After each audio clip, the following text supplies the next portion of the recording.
So I honestly have no idea how to start this video, other than saying it was one of the best moments of my life.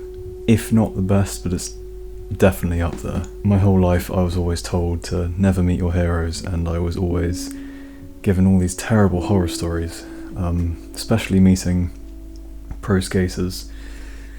People always told me that they're never what you expect them to be, especially if you're younger. I'm here to say that's fucking bollocks, because meeting Rodney Mullen in person and talking to him was a moment I will never forget. I'm never going to forget it. It was unbelievable.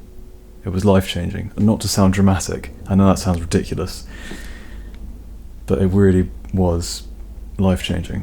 Let's go right back to the beginning, and sort of explain why meeting him and talking to him, even before I'd done it, why it was such a massive deal to me and why it was so important. First and foremost, I am not a skateboarder. I am a rollerblader, and I fingerboard. I know, some people might know that already. And I snowboard here and there, but I'm not a skateboarder. I can't skateboard, I'm terrible at it. I can barely stand on it. But I obviously admire the sport greatly, and I think the things people do, you know, it's incredible, and I love to watch it, and I love the world that's come from it. So when I was very young, around 10 or 11 years old, this was just before I had started doing any sort of extreme sport. And I was with a friend of mine, my best friend at the time, who lived just down the road. He had a pair of yellow rollerblades, these just like inline, no brand skates, and a skateboard, and he was a skateboarder, and my parents always told me, you're not allowed to use the rollerblades because you're going to hurt yourself, so if I catch you using them, you're not allowed to use them, don't start rollerblading. So I watched my friend skateboard. The first ever skateboarding video I ever saw was one of Rodney's parts, and I just remember him doing the single wheel manual spin thing. That's like stuck in my head, watching on this Windows XP computer on Internet Explorer. It must have been YouTube, I don't remember, but I just remember watching that clip. My friend started telling me about Rodney Mullen, and his dad as well, who was, as in my friend's father, was a massive old school skateboarder. He started skateboarding, you know, just when it was starting out, and they both told me all about Rodney Mullen. I was convinced I was going to try and start skateboarding, but I gave it a go, and it's just something, you know, when you try it and immediately you just know, I can't feel myself really getting into this. I tried it for a few hours and I just couldn't. It wasn't really for me. But his brother was a rollerblader, and he got me into rollerblading, and we started rollerblading together against my parents' wishes, whatever. I was hooked pretty quickly. Not knowing anything about the sport, I didn't know any rollerbladers apart from him. Didn't know any names of any pros, I didn't know anything. I didn't even know anything about skateboarding. Only person I knew was Rodney Mullen.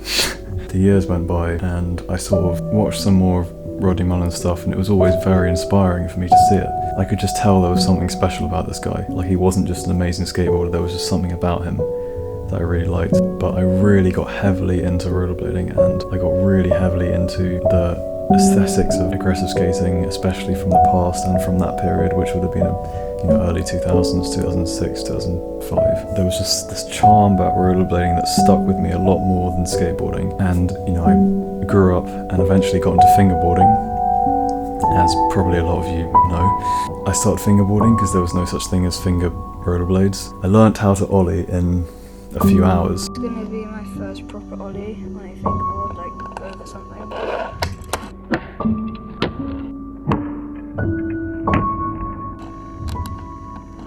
Okay. That was it. That was the job done. I was hooked. So I followed through with fingerboarding and rollerblading, and the fingerboarding led into making films for fingerboarding, which led into me wanting to be a filmmaker, as I think a lot of fingerboarders end up doing, because you have to film it and then you start getting into that. And it's an amazing entryway drug into filmmaking. It was perfect. It was a way I could sort of push my skills at the time. You know, there was nothing special, but I was able to push myself and kind of grow my YouTube channel and grow what I was doing and sort of enjoy myself at the same time. And I was still rollerblading, and I was still basically getting more confident in what I was doing, and I was really just sure about myself. I knew what I wanted to do. I knew what I was good at. At this point I was 17 or 18. It felt really nice, and it's weird thinking about that time now because I couldn't imagine being like that now. That's just like, it was a different person back then to now. Over the course of that time, every now and then I would watch a video with Rodney Mullen, and the more I heard him talk, and the more I heard him off the board and talk about how he does what he does, I just really felt you have to listen to him talk yourself to know what I mean. There's something so special about him and the way he talks and the way he is. It was just immediately obvious that this guy was different. He wasn't trying to be. He wasn't putting on anything. These things you can just tell like that. You can just tell. And it was the way he spoke and the way he understood things was really incredible. I haven't talked this much for fucking ages, for years. Fast forward 2 years to when I was 19, I met a girl.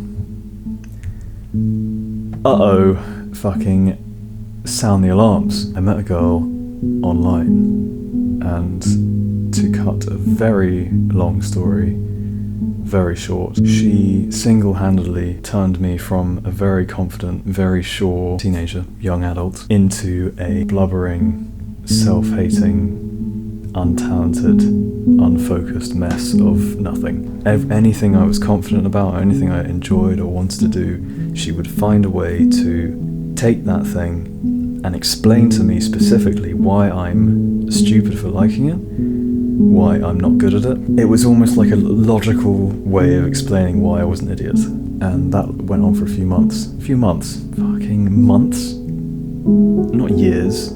Just a few months was all it took. Yeah, I'd gone from having that confidence to having any sort of self-love in any way to just having nothing and hating myself and remembering why I should hate myself because of this, that and the other, because of what I was told. I'm probably going to cut a lot of what I just said out, but basically, when I turned 20, I changed a lot.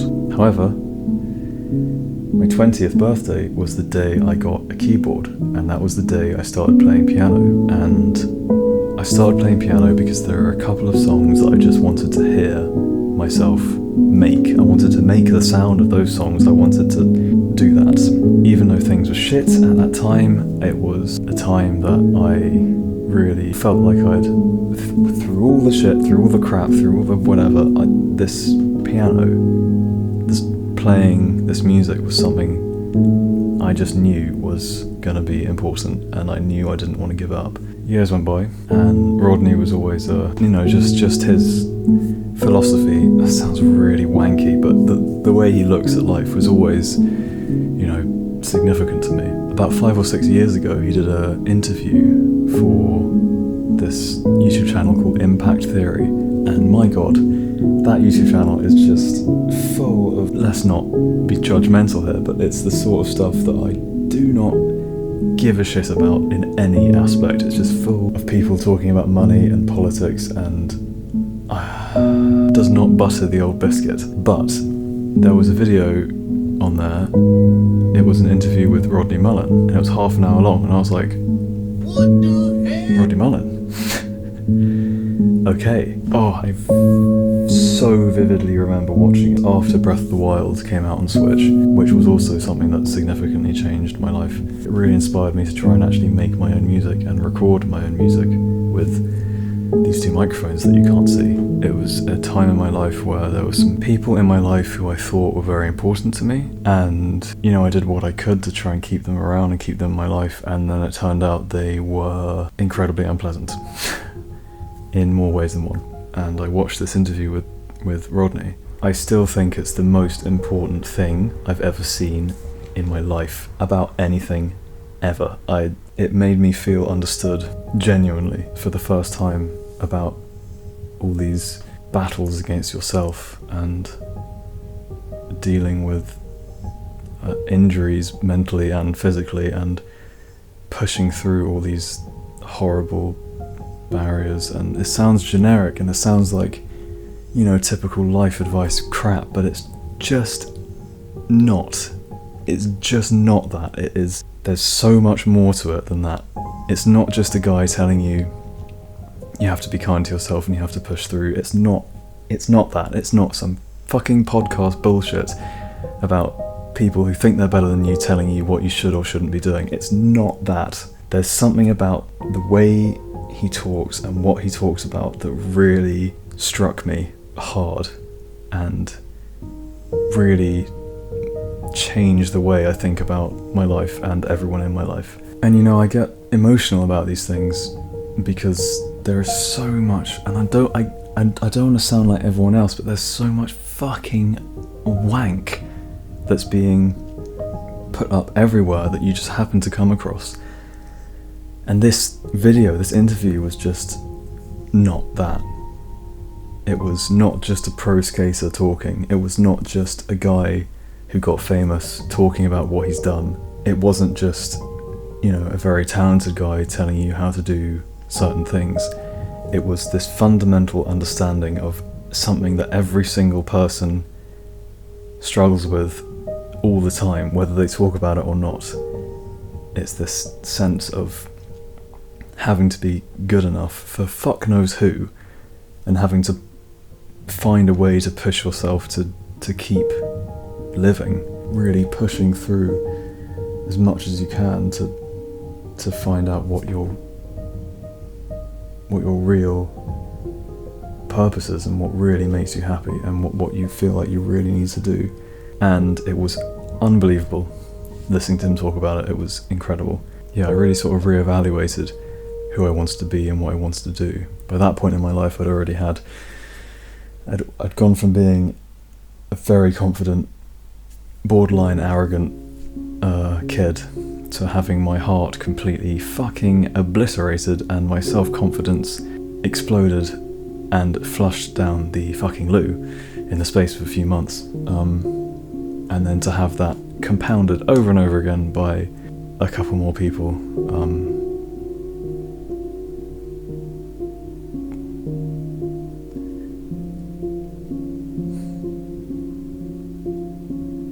You know, I think back to that. I think back to these people and I try and give them the benefit of the doubt.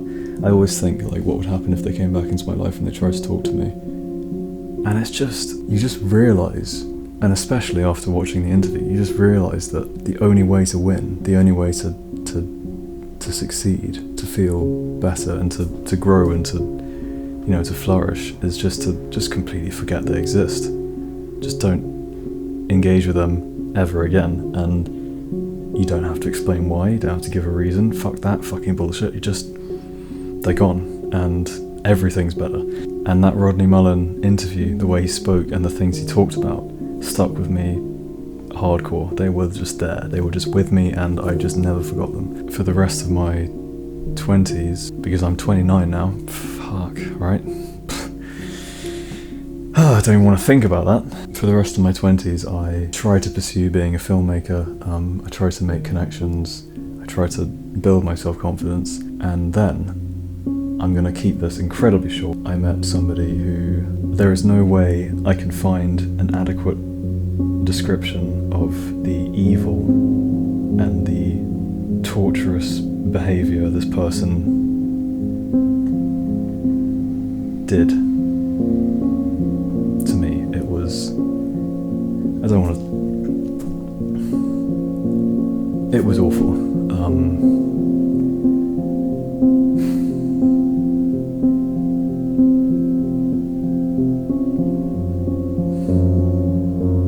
It was really bad, like really unbelievably bad for quite a few years of arguably the best years of what should be the best years of someone's life, were just completely and utterly erased for me. And because of that, I cut myself off from everyone I ever knew.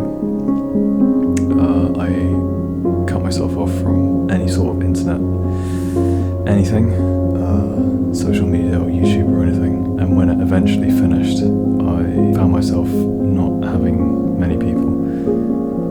I had a very difficult time, still do, adjusting and pushing myself back to normal life in any sort of way.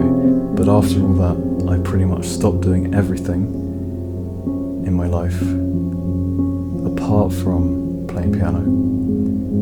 That was the one thing I carried on doing. It was something I really genuinely enjoyed, and I didn't really have to think much about it. I could push myself to learn more, and it was satisfying, but then I could also make my own music. I could make the music I wanted to hear. Whether or not it was good or not, I really enjoyed doing it. But luckily, after all that, I did meet a very wonderful person who really helped me through so much of the crap that I was dealing with. She has been amazing and changed my life again quite a lot. She was there for me, and I was able to push myself past all the ridiculous amount of self-doubt and barricades that had been put up. Slowly but surely I was able to pursue my piano stuff, and I really realised it was something that, to me at least, sounded unique and sounded special, and it was something I really, really loved. At this point, I had cut myself off from the internet completely.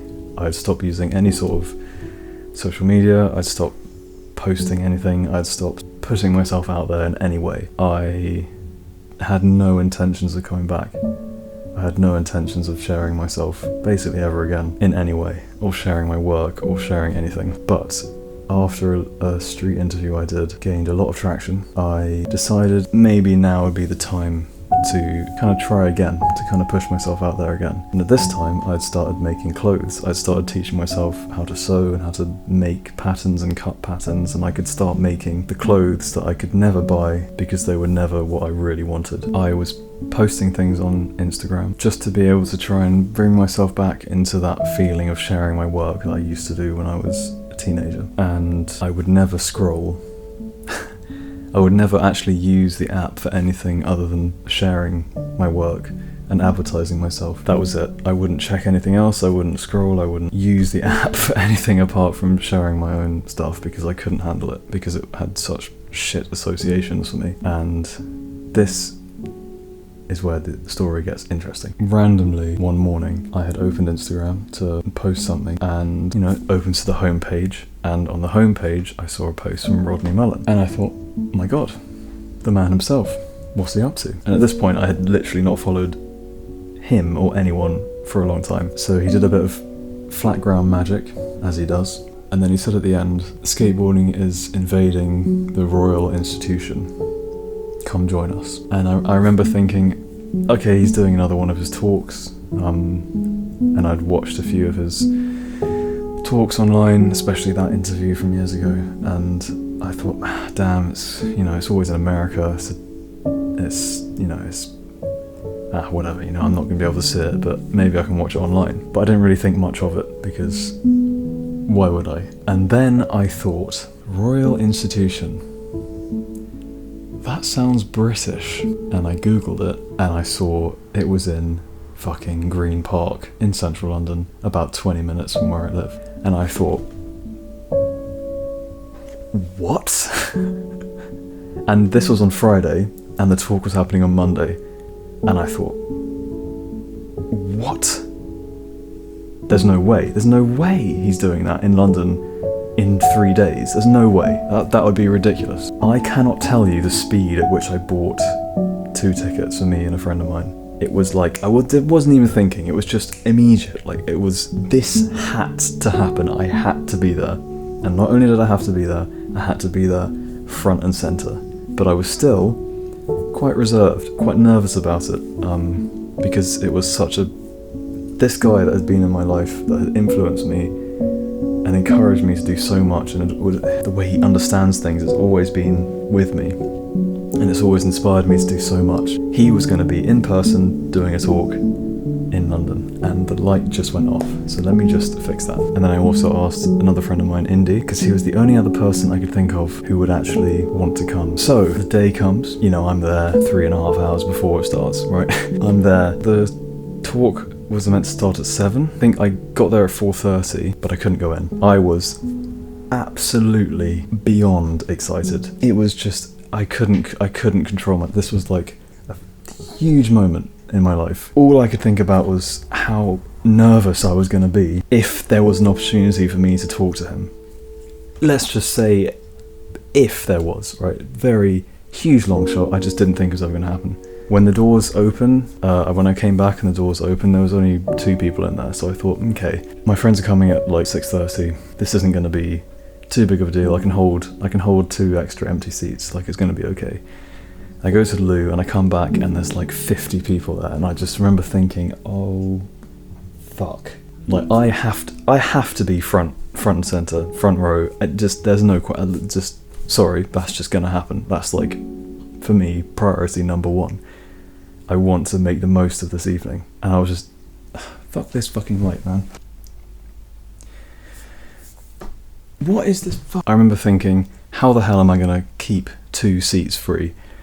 And 50 people, it turned into 60, 70, and I just lost track. The line was going out the door. And I was stressing because neither Elliot nor Indy were there. I wasn't even thinking, I was already stressing about meeting Rodney Mullen if that was going to happen, but I was just thinking, how the hell am I going to keep 2 seats free? Eventually we get moved upstairs, and the line sort of turns into like a blob of people. They said that the doors were going to be opening and people were going to start sitting down at 6:30. At this point, Elliot had told me he was on his way, and I remember calling him and just saying, you gotta fucking hurry up. And then he got to the bottom of the stairs and he said he was here, but he can't get to the top. And I told him, bruv, you just gotta push your way to the top. He said to me, surely not. And I said,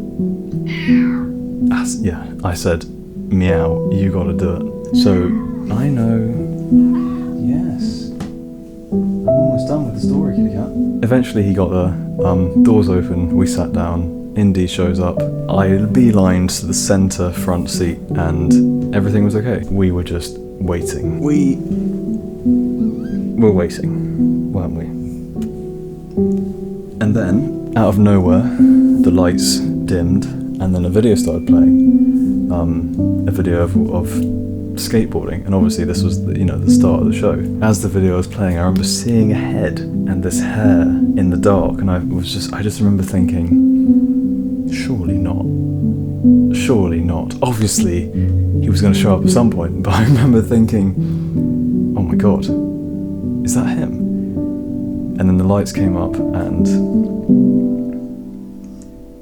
he comes out and he's smiling and he's taking in this applause. And I think in the video, in the actual video from the Royal Institution, you can see me in the front just like clapping and like leaning in, and like for the whole show just being so into it because I was so excited. I can't tell you how excited I was. And he started talking, and it was incredible to hear him talk finally in person, to see him there.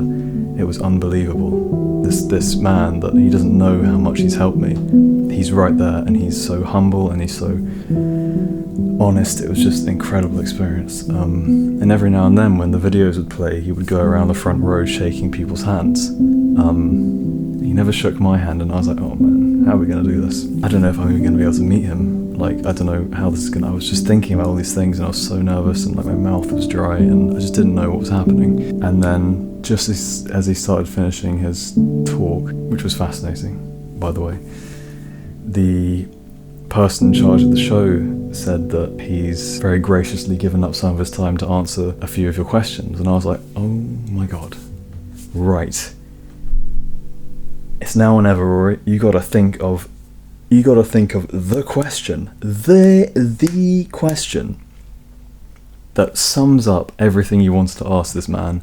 You gotta think of it right now. You gotta think on the spot. You gotta think, what the hell am I going to ask this guy? And the mics were getting passed around, and I just felt like a kid. I just felt like a kid that was like at a Minecraft convention who was trying to think of a question to ask his favourite YouTuber. I was just thinking, like, how am I going to tell this guy how inspiring he's been to me, while also asking for genuine advice about life. And eventually I kind of settled with thinking, right, I'm going to try. First I got to get the fucking microphone, which was stressful enough because, you know, it went from, okay, we're going to take a couple more questions, and then it went to, okay, I think we'll take one more question. I remember thinking, fuck, I want to ask the question, like, how am I going to get the microphone to me? And the microphone went to the person behind me, and I remember thinking, no.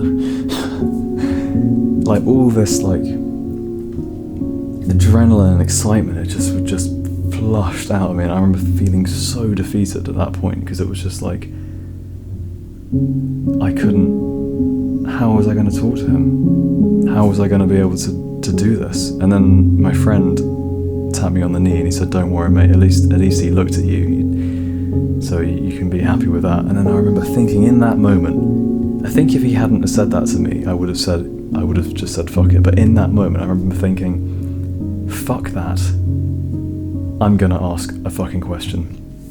And after the person behind me had finished their question, I remember leaning forward and like sticking out my hand and saying, please, I've just got one more. And he looked at me, he was straight in front of me, he looked at me straight in the eye, and he pointed at me and he was like, let's talk to this guy. It was something like that. I just remember him pointing at me and asking the guy to give me the microphone, and the microphone came to me with Rodney Mullen standing in front of me with fucking 1,000 people around me, and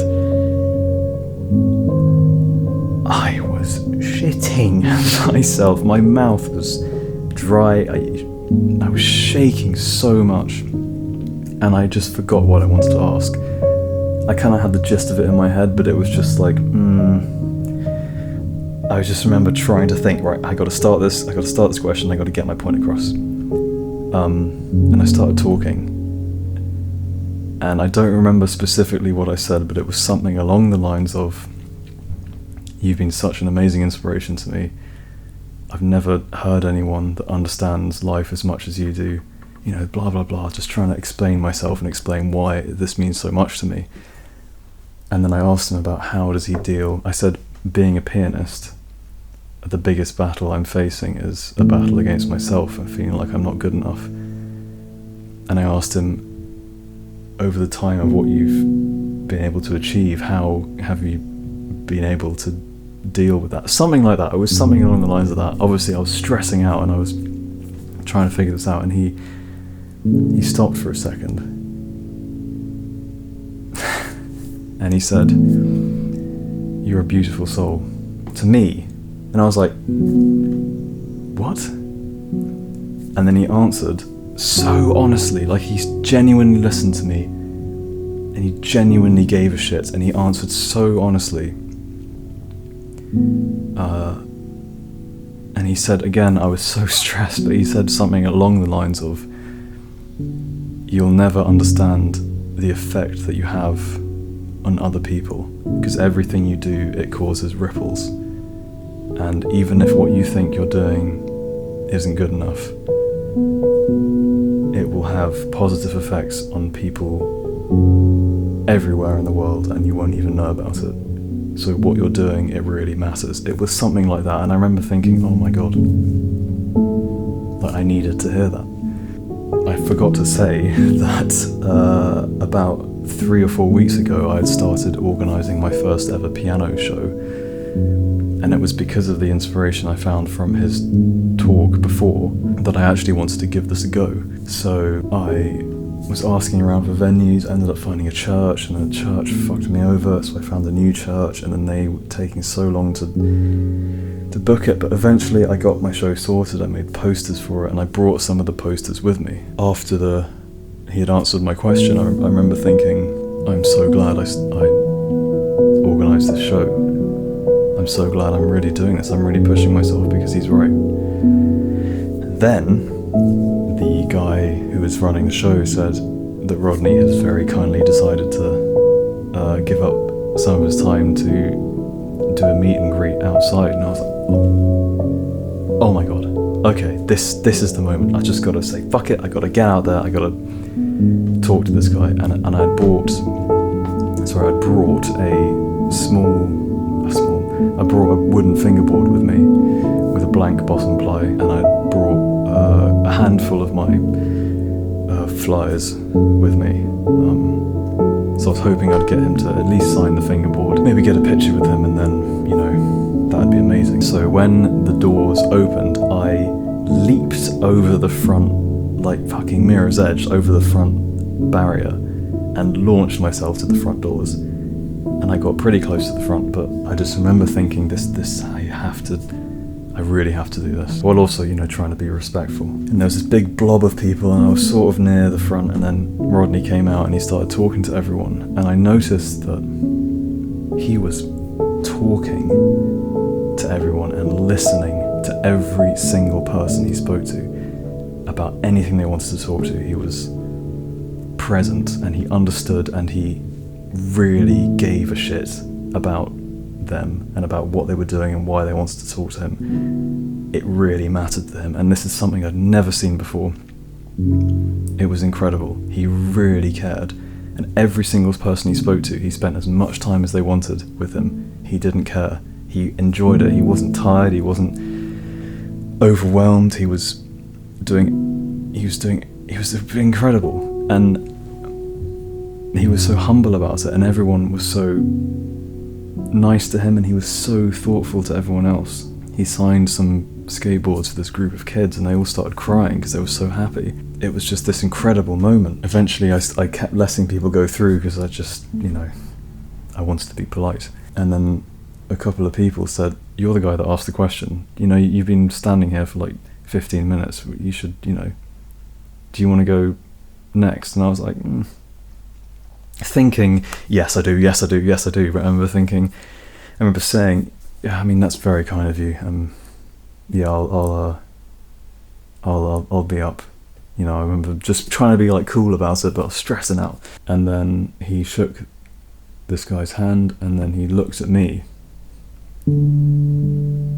This is Rodney Mullen. He looked at me, and he opened his arms, and he just said, "Come here." And he gave me this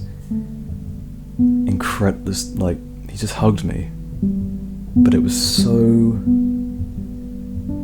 genuine. He was so incredible, and time just stopped in that moment. I couldn't believe this was happening. This was an unbelievable moment, because it wasn't just like meeting a celebrity. It was so much more than that. It was just meeting somebody who I felt like truly believed in me. And then he started talking to me about what I asked him, and he kept telling me that he still doesn't know how to deal with it himself, but he's trying to find a way. And I started telling him about my piano, and about how much he's inspired me, and he was asking me about my music and why I was doing it. And he told me his mum was a pianist, and just genuine conversation. It was really incredible. I'd only met this guy 10 seconds ago, and it was so meaningful. And then I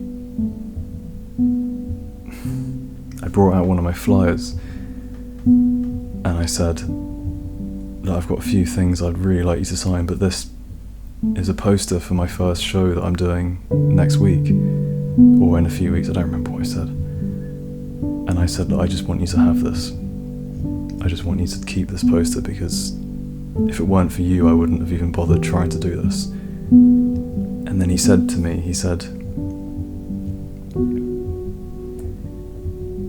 "I want you to sign this for me." And I was like, "What?" He said, "Yeah, what you're doing is so special, and I'm so touched. I'm so impressed, and I want you to sign this." So, I'm not making this up. I signed my own poster for Rodney Mullen, and I gave it to him, and he gave me this huge hug, and he just looked in my eyes and he said, "Thank you so much." And it wasn't like he wasn't putting on a show. It wasn't like he was trying to be he wasn't trying to be a nice person or doing it for the crowd. It was so genuine. It wasn't a crowd, it was me and him talking, just realistically, we were just talking, and he ended up signing another one. I had like 10 posters with me. He signed another one for me, and he like asked me where do I want the signature. And when he was doing his signature, he was really methodical about it. He didn't want to like fuck it up. And then I showed him the fingerboard, and he was amazed by it. And he said it was so fucking cool. And he was like properly looking at it and the way it was made and like the construction. And he said, you know, he's seen this before and it's just such an amazing thing. And he signed that, and then we talked a lot more about music. And then he said at the end, he said, look, I really want you to meet my wife to be. If you just go back there, I really want you to talk to her. I think she would love to talk to you. That'd be amazing. And I remember thinking, what the fuck is happening right now? What's happening? I was so blown away, and I obviously got pictures with him, and I went backstage, which was just a door behind him, and I started talking to his wife about music and about the film industry and about clothes, and I gave her like another flyer, which on the back I wrote like all of my contact information, and she said that they're going to listen to my music and they're going to stay in touch with me, and they love what I'm doing, and she's so into this sort of thing, and it was like an incredible experience. I felt so accepted and so like I was doing something that mattered. It was incredible, and we ended up talking for like 25 minutes while Rodney was signing and talking to other people. Eventually I sort of didn't want to overstay my welcome, so I sort of said my goodbyes and went back to the theatre to sort of sit down and take it all in. I stayed back for quite a while, and I remember seeing the crowd getting smaller, but every single person he was talking to, he was really talking to them, and he really like had conversations with every single person for as long as they wanted. It was amazing. And to see the reactions of other people meeting this guy and how much he means to them individually, regardless of whatever the fuck I'm talking about, all these other people, they really meant something to them. And it wasn't like fanboying, it was so much more genuine from every single person. It was so much more than that, and it was just it was incredible to watch it. And then that was that. We went home, and I just sort of took it all in. But yeah, it was incredible. And the following days I stayed in touch with his wife, because obviously he's a busy man, and she told me they were listening to my work and they loved my music, and she was sending me all these emails about what he thought of them, and like good luck for my show and all this stuff. And I just couldn't believe, like, they weren't bullshitting, they really cared. And it was this amazing, it was incredible. And even to this day and into the future, I just know this is going to be something I'm never going to forget. Rodney Mullen is somebody that's inspired me through the worst times of my life. More than anyone else, he just really understands the amount you have to push yourself and what you have to overcome and how difficult it can be.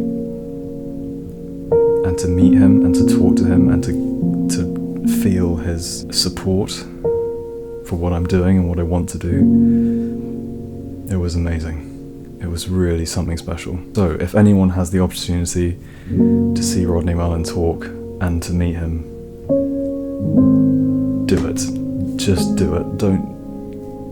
He is the most incredible person you're ever going to meet.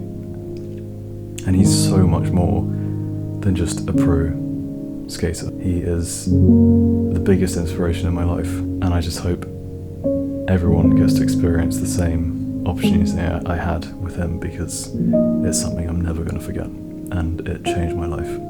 So this is the fingerboard. This is probably the most valuable thing I now own. I'm going to get it framed in a box, and I'm going to make it look amazing. I just, every time I look at it, I just can't believe it. It's really amazing. And this is the poster. His signature is right. I just can't believe it. Just every time I look at it, it's incredible to me. Yeah. If you've watched all the way through my blabbering, which I think I cut out a lot of it, thank you. And I just hope I got my point across and I sort of explained it well enough, because there's more to it than just meeting him and being amazed by it. It was everything that had happened that had led up to it, from the day I learned about skateboarding and started rollerblading to the horrible people I met and who ruined my life, and having Rodney's influence through all that and playing piano and then eventually meeting him. It was unbelievable. So thank you for watching, and I don't know if I'm going to do another video like this again, but we'll see. If people like this, if people have sat through the whole thing, then who knows. So thank you.